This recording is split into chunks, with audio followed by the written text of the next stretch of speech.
san me ke faruwa a da gaba da yanzu gaba ɗaya gari ya ci wuta ko ai yanzu ba ban karya ba ana magana ne yanzu nan na tare sai da yaro ba a magana ba ka san yadda aka samu kai baka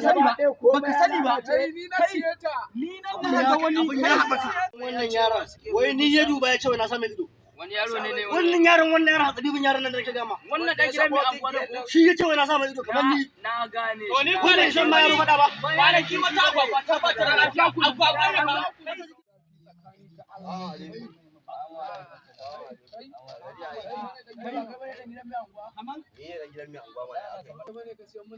ni ya sai maka da akuya mai ai yanzu mun canza sana'a yanzu mun koma bidiyo shoyin muka koma yi ai da kudin akuya mun je mun siyo kayan aiki ne yanzu Allah za mu dan yi bidiyo nan da zamu ka cire wannan maganan kawai za mu dan yi bidiyo to shikenan yau kai sha baka kera kai ba kuma ka busa rai kai ma kamar ni kake a ci a sha a je masai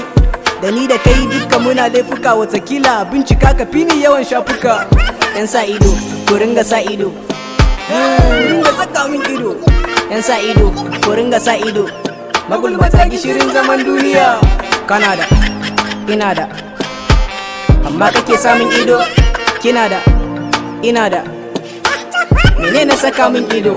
ka kama rabbana ta gale dan adam wasu ko halal kake ci sai sun kira ta haram suna nan a tare dan hadarin su yafi bom lokaci suke jira ka samu sai su maka gam dan zama dan sarki gomman zauna lafiya na gaida magulmata gishirin zaman duniya Allah raba mu da yan bani na iya masu roƙon ruwa a cokali suna da maliya baka so ka ganni ina dariya baka so ka ganni cikin koshin lafiya to ai kai ba Allah bane ka je ka tambaya sunan mijin in ya dai ba bane baka so ka ganni ina dariya baka so ka ganni cikin koshin lafiya to ai kai ba Allah bane ka je ka tambaya sunan mijin iya dai ba bane